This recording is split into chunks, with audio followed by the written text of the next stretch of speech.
Saludos, reciban la bienvenida a Conversaciones con Martín Cruz Santos, que transmite desde la librería Galería y Café Martín Fierro en la carrera 3, número 1063, en el municipio de Jardín, Antioquia, en Colombia. Gracias por conectarse a nuestras conversaciones.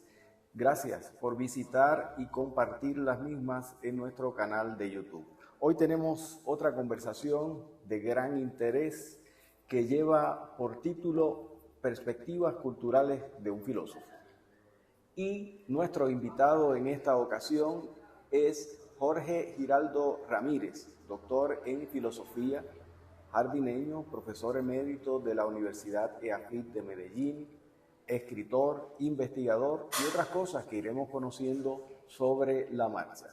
Muchas gracias, Jorge, por haber aceptado nuestra invitación. No, muchas gracias, Martín, a vos.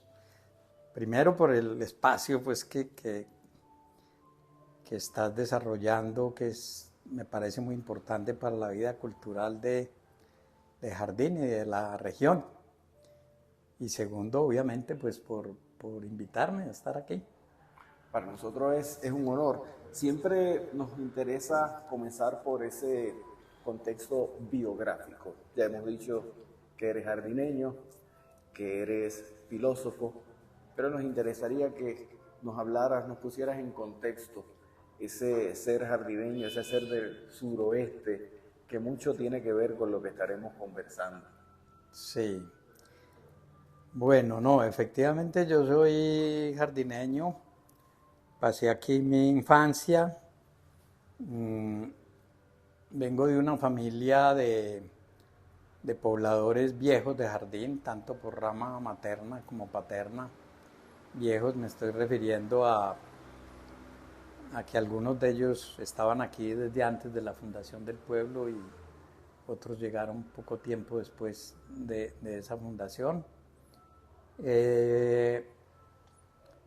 Mi familia emigró a Medellín, a Envigado más precisamente, en el momento en el que en Colombia hubo la mayor movilización del campo a la ciudad, que fue a comienzos de los años 1960, en esa década.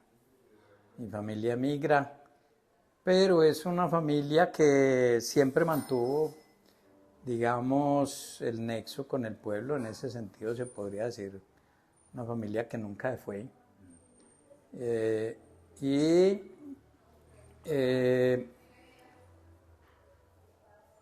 Obviamente con mi esposa ya teníamos previsto que en el momento en que ambos estuviéramos sin obligaciones laborales, volveríamos a estar ya como residentes plenos en el pueblo, y esa ha sido un poco la trayectoria en relación con Jardín en particular, ¿sí? Ya la otra cosa pues es propiamente la vida profesional y la vida académica, pero seguramente sobre eso tendrás alguna inquietud. Claro, esa vida académica, de hecho, he estado ocultando lecturas porque el profesor ha escrito y ha escrito en abundancia, y precisamente sobre temas de filosofía política. Ha trabajado lo que es el tema de la violencia, la guerra en Colombia, derechos humanos, etc. Y es llamativo porque de algún modo conecto con el planteamiento que haces ahora, ese regreso a Jardín, ese regreso a las raíces, pues ya conlleva también otras miradas, además de esas miradas académicas que durante mucho tiempo realizaste e investigativas. Pero es un filósofo, eres un doctor en filosofía. Ese desarrollo académico, ¿por qué la filosofía? ¿Cómo llegaste a encauzarte por esa rama académica? Yo creo que es una pregunta, yo creo que casi todas nuestras fuentes casi siempre las encontramos en la educación básica, ¿cierto? Y yo tuve un buen par de profesores en ciencias humanas en el colegio. Uno de ellos específicamente de filosofía, el otro más de historia. Y de hecho fueron como las disciplinas que me cautivaron desde el principio. Mis primeros estudios universitarios fueron en historia, de la cual, digamos, deserté era la palabra que se usaba académicamente. Sí.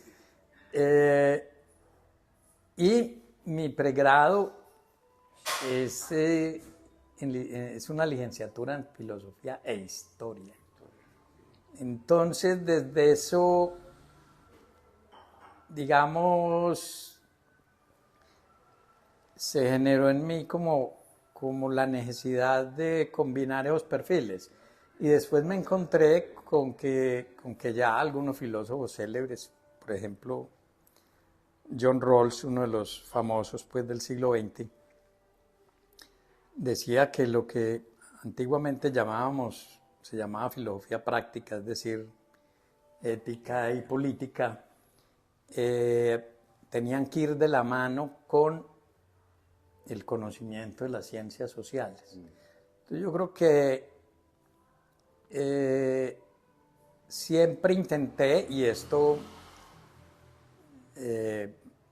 vos lo sabes bien, en los institutos de filosofía hay mucho purismo disciplinario y a veces no es fácil encontrar allí estas mezclas. Estas mezclas las tiene que hacer uno por fuera del aula. Pero bueno, la historia cortica es que terminé caminando con un pie en la filosofía y con otro en las ciencias sociales. Y eso implica historia, implica, por supuesto, geografía, un poco menos de antropología, mucho de sociología, que leo mucho de sociología. Y de ahí un poco la formación. Y con esa formación trato de terminar un poco mi vida intelectual en el pueblo, dedicado más a los temas regionales. De nuevo, mezclando historia, mezclando literatura, como todos sabemos, la filosofía siempre está entrometiéndose en todos los lugares y entonces incluso así uno se dedique a estudios regionales como esta comarca del Citará, como me gusta decirle, la filosofía termina colándose en las reflexiones sobre la montaña, sobre la forma de vivir en un pueblo, sobre nuestra cultura, sobre qué es lo que informa nuestra identidad, bueno, todo prácticamente. En fin, sí. Y es que ese es un viaje interesante porque escuchándote, de algún modo yo hice un viaje similar a la inversa, de la filosofía a la historia. Ajá. Comienzo en la filosofía, termino en la historia, pero lo que dices es muy cierto, la reflexión filosófica siempre se va adentrando en los diferentes temas que uno investiga. Por ejemplo, el asunto de la reflexión ética, para mí ha sido una constante y dentro de pues, la vertiente de historia cultural que más he trabajado, pues no ha estado nunca ausente. Y ya cuando traes a colación ese traer a la comarca, al Citará, traer al espacio de lo regional, pues me parece que también es un gran complemento. A mí me ha gustado el trabajo que has realizado con otro grupo de personas sobre las narrativas pueblerinas. Creo que desde 2017 2017 empezamos, sí. Empezaron. Porque me parece que es muy consono con lo que acabas de señalar, es decir, el cómo nos vamos insertando desde unas reflexiones o unas perspectivas quizás más nacionales o universales hacia la región, hacia el espacio específico donde uno ha crecido, donde ha visto el significado de esos imaginarios. Pero quería preguntarse, ¿cómo origina ese proyecto de las narrativas pueblerinas? Que ya va por su 8ª edición, ¿cierto? La que tuvimos en agosto. Sí, en agosto tuvimos la 8ª, vamos para la 9ª. Para la 9ª. Vamos para la 9ª. Bueno, Narrativas Pueblerinas tiene, primero, como tantos proyectos, pues en la historia nacen de una conversación de amigos, 2 parejas y otro colega historiador que vivimos todos en el pueblo, no todos jardineños, pero todos residentes en el pueblo, que nos hacemos la pregunta un poco hombre, uno residiendo en el pueblo y teniendo cierto sentido llamémoslo, de deber hacia la comunidad, nos hicimos la pregunta, hombre, ¿qué le pudiéramos dar nosotros al pueblo, cierto? Y el mundo en el que nosotros nos formamos, digamos, hay sociólogos, historiadores, bueno, mi esposa es administradora, es un mundo de lectores, un mundo relativamente intelectual, o llamémoslo intelectual, pues digamos claramente, y dijimos, pues, montemos un encuentro literario a partir de una convicción, de la convicción de que esta es una región, primero, que ha producido un número importante de escritores, hombres y mujeres, de reconocimiento nacional e internacional, algunos de ellos. Segundo, que esos nombres no necesariamente eran tan conocidos por parte de los pobladores de estos municipios, y que si algunos eran conocidos, en todo caso, no eran muy leídos. También pues porque yo creo que en cualquier sociedad, hay sociedades más lectoras que otras, pero digamos, la lectura universal, digamos, en sentido estricto no existe. Entonces nos decidimos a hacer este encuentro apoyados en las organizaciones culturales del municipio. Hay que aclarar que Narrativas Pueblerinas no es un ente jurídico, no es una corporación, no capta recursos, sino que quisimos, por el contrario, apalancar el encuentro en las organizaciones del pueblo, y que a su vez esas organizaciones pudieran tener algún tipo de retribuciones de diverso orden que contribuyeran, digamos, a mantener viva o a fortalecer la actividad cultural en el pueblo. Entonces, como dijiste ahora, terminamos la 8ª edición, nos hemos paseado pues por novelistas, por poetas, por compositores de música popular, por gentes que han hecho autobiografías o libros de viajes, básicamente personajes nacidos en esta región, no todos, no toda la obra, pero sí muchas de estas obras inspiradas también en esta región, ¿cierto? Unas vinculadas muy directamente, otras un poco más indirectamente. Y bueno, yo creo que se ha avanzado. Este tipo de proyectos es muy difícil, digamos, medir sus impactos, pero el hecho es que llevamos 8 años y tenemos ahí la perspectiva de continuar hasta que el cuerpo aguante, como dice una vieja canción de rock española. Sí. Y con su acogida, porque como bien señala, 8 ediciones, o sea, cada una de estas implica todo un esfuerzo, sobre todo cuando es una coordinación con diferentes organizaciones culturales del municipio, lograr los espacios, las fechas, etcétera, y la acogida que obviamente está teniendo en la comunidad jardineña y la comunidad visitante, porque viene mucha gente Sí. cuando hay las narrativas, así que yo diría que eso es un buen indicio de que las narrativas están teniendo éxito y que vale la pena visualizarlo para ese aliciente de decir, bueno, pues vamos adelante, o sea, tenemos la posibilidad de continuarlo.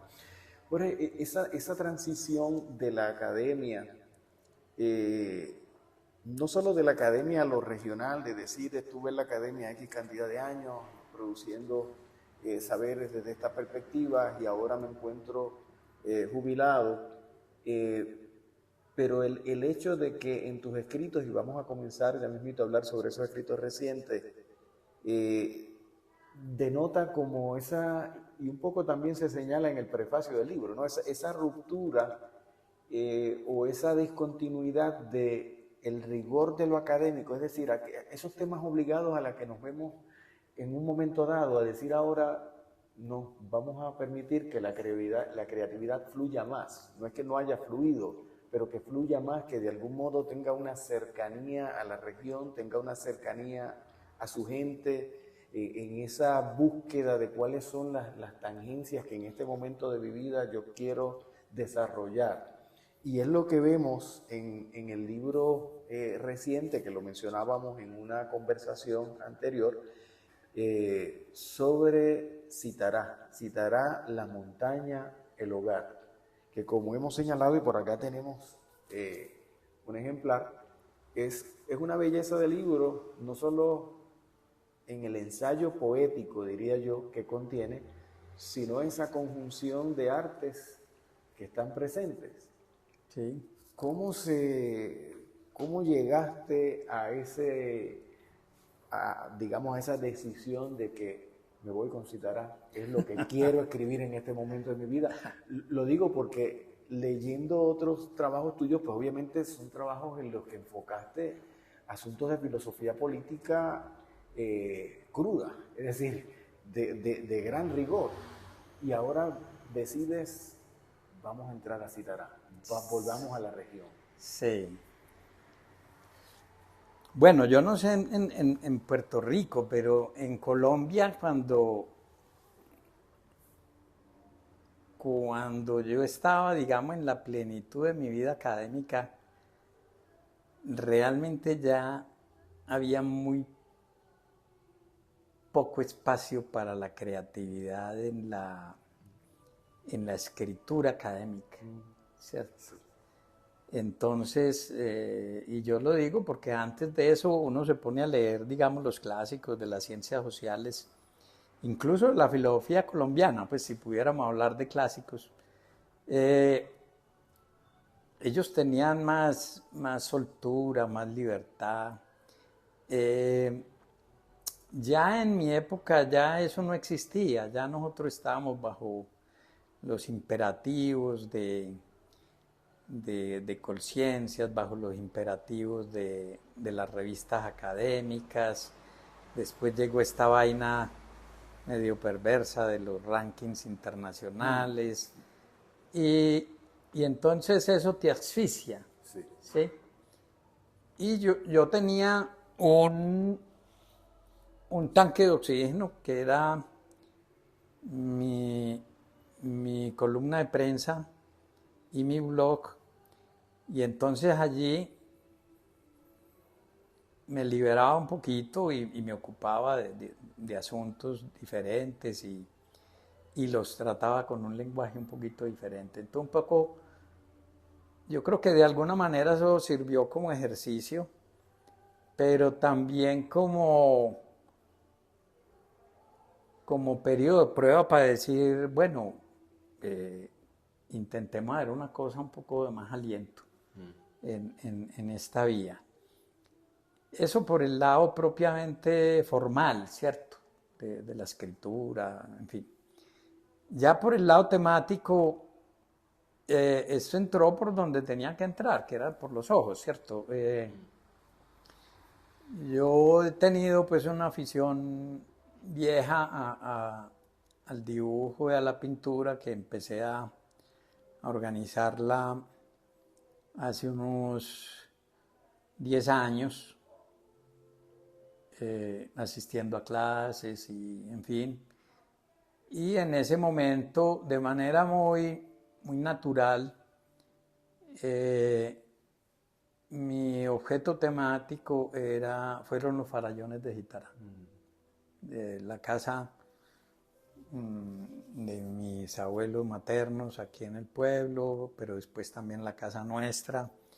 Era una casa cuyo patio daba hacia el occidente. Y yo, ¿qué paisaje iba a dibujar? Pues el que tenía en el patio de la casa, ¿cierto?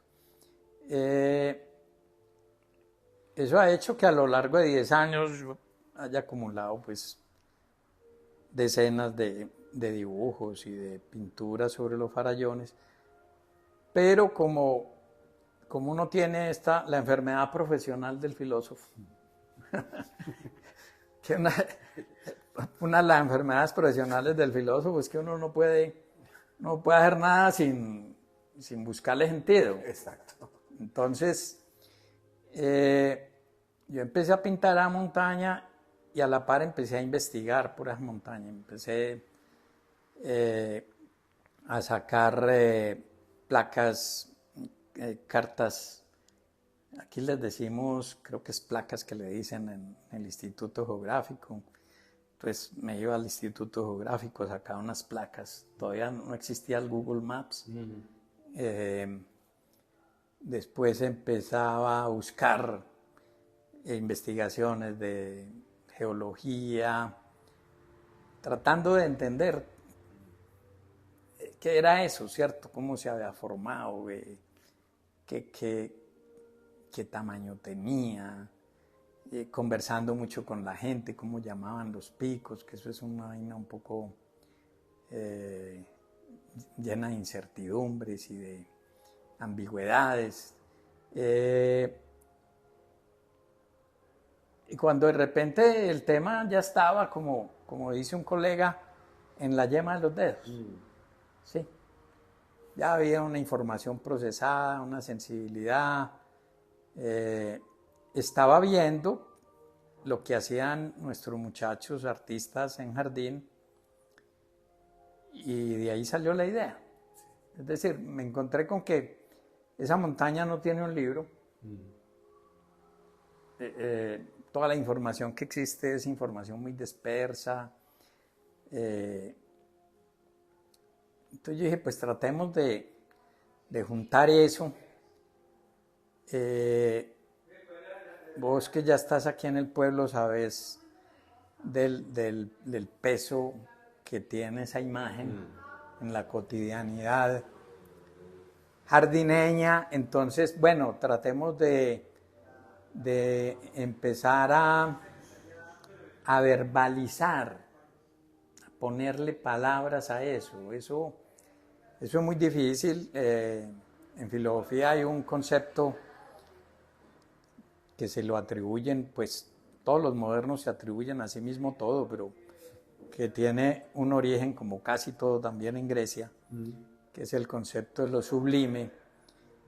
Y lo sublime, por definición, es algo que no se puede expresar en palabras, pero digamos que esas palabras que hay ahí intentan por lo menos recoger un poco información, sentimientos, y también formular como un sentido de lo que ese paisaje puede representar para las personas que vivimos en esta región. Y yo tenía claro que este no podía ser un libro solo mío, sino que tendría que involucrar a la gente. Una primera manera es involucrar a los artistas, buscarlos, echarles el cuento,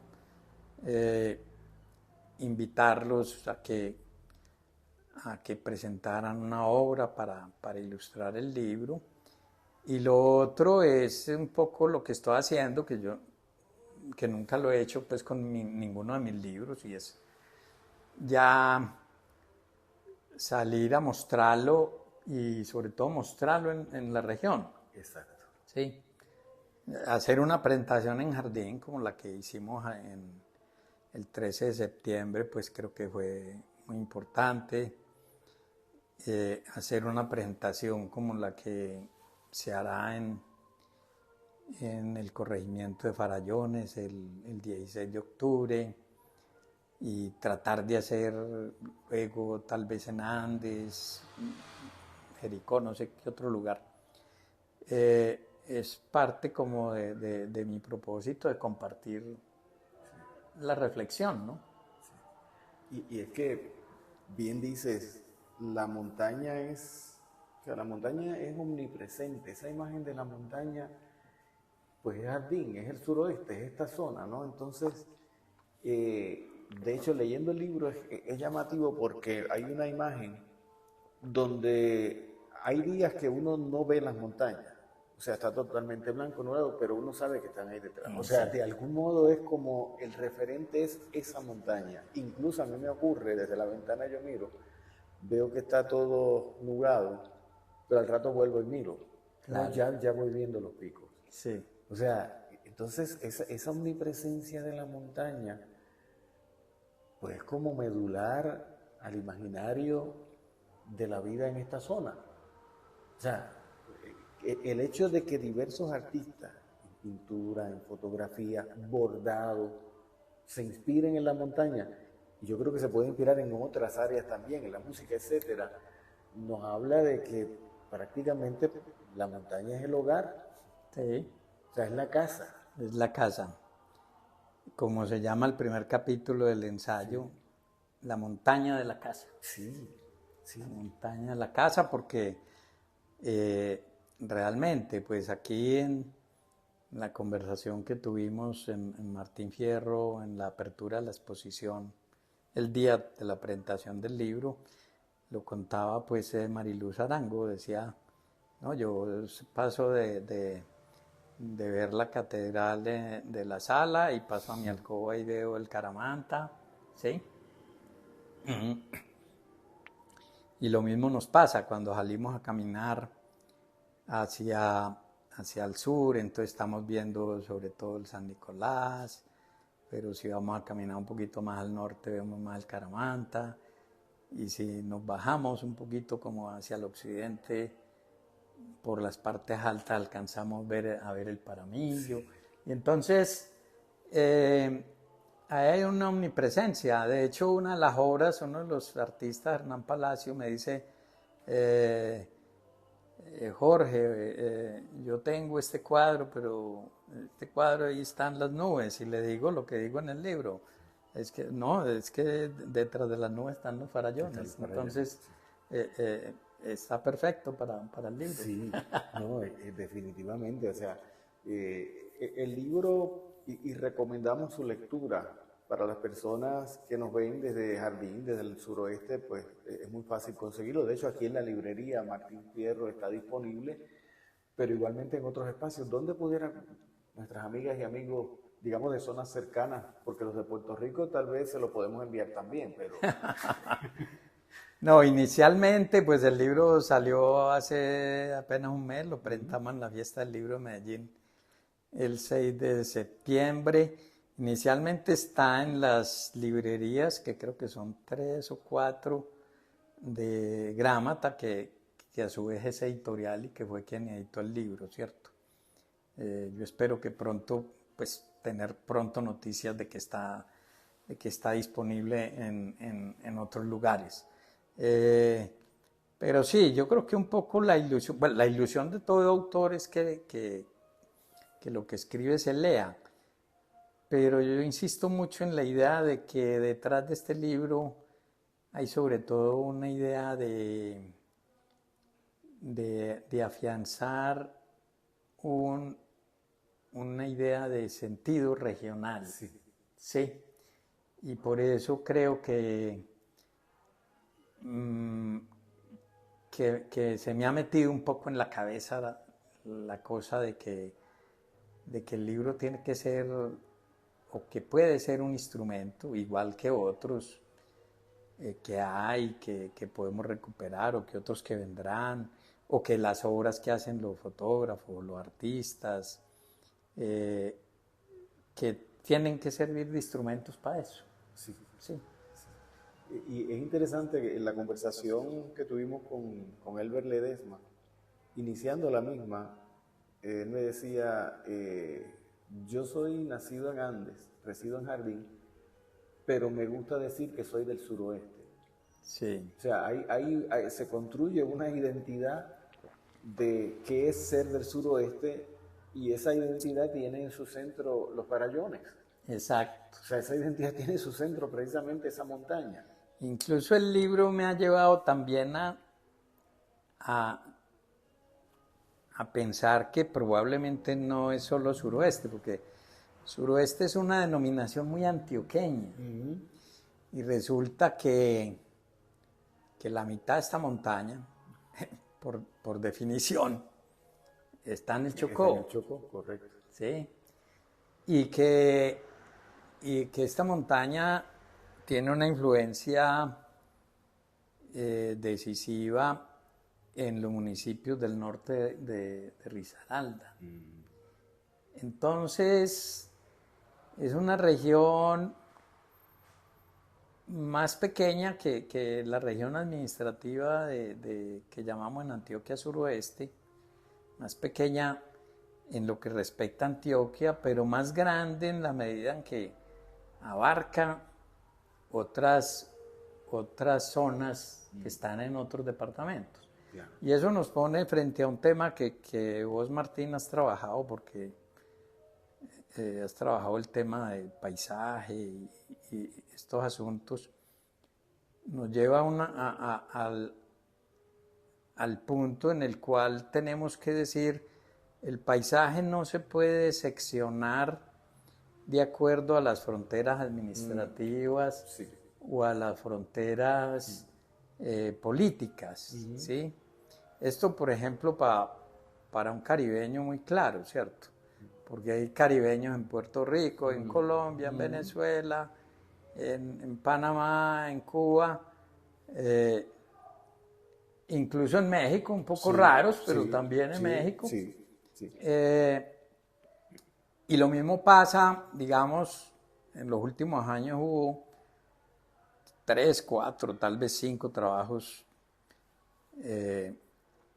algunos de ellos pues muy enjundiosos sobre el río Magdalena. Entonces, por ejemplo, o si vos vas a entrar a hacer un trabajo, bueno, sobre una cosa tan enorme como el Amazonas, pero incluso una montaña que no es pequeña tampoco, 60 kilómetros de extensión,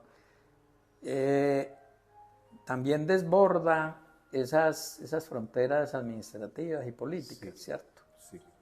Entonces, por eso me parece tan interesante seguir promoviendo la conversación, ¿cierto? Y tenemos problemas de vías, pues, para decir, nos vamos ya para el otro lado, en el Chocó, o para allí, para San Antonio del Chamí, o para Mistrató, pero la literatura sirve para eso. Sí. Sí. Sí. Para juntar cosas que físicamente no son tan fáciles de juntar. Exacto. Y esa hibridez que tú llevas a cabo en tu obra entre la literatura y diversas artes plásticas, sirve también para eso. Es decir, el cómo logramos superar conceptualmente, porque estoy de acuerdo contigo, o sea, esas fronteras administrativas pues nos llevan a limitar demasiado, ¿no? A limitar y a construir regionalismos que no nos ayudan mucho, que digamos, a la hora de poder tener esa expansión. Cuando tú mencionabas el Caribe, estaba pensando que precisamente un profesor en Puerto Rico que ha trabajado el tema del Caribe decía, es que realmente el Caribe incluso lo puede llevar hasta Francia, lo puede llevar a diferentes lugares. Y yo decía, ¿cómo así? Me dice, bueno, si literariamente hay un caribeño que vive en Francia y trabaja en el Caribe, no, el Caribe se nos extendió. Yo decía, bueno, sí, ya rompemos esa visión geográfica. Claro. O cuando yo le decía a los estudiantes, bueno, en el sur de la Florida también es Caribe, me decía, pero ¿cómo va a ser? Eso es Estados Unidos. Y digo, pero miren, mira el mar que los está bañando. Claro. Entonces decíamos, no, pero entonces ya queremos romper. Y digo, pero es que a veces es necesario romper. O sea, esos esquemas que nos limitan tanto. Cuando lees una novela, y yo la leí estando muy joven, como El siglo de las luces, Carpentier. ya eso te revuelca el cerebro, Sí. porque es Francia en el Caribe, Sí, así, sí, sí. y no solo tiene base histórica, sino que después está